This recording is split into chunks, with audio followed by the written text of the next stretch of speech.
2, 3, go. Okay, so we're done putting all the ingredients in our pizza. And we are now ready to cook.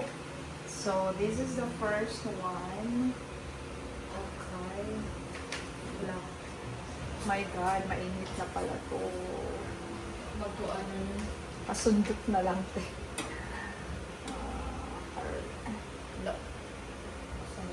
Yung hawakan. Mainit na, di ba?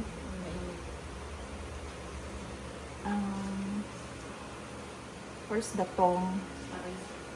Wait. Meron tayong technical difficulty, everybody. Tandaan lang natin.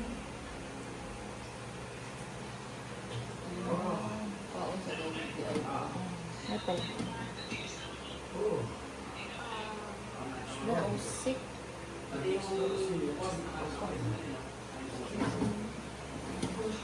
Okay, then the second one. Okay, let's put the second one.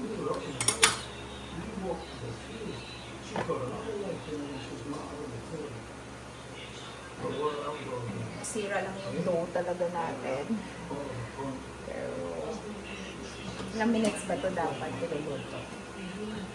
Ayan, so we'll wait for probably 30 minutes or more, it depends. So that's it for now. Let's see later kung anong resulta ng ating pizza. Thank you!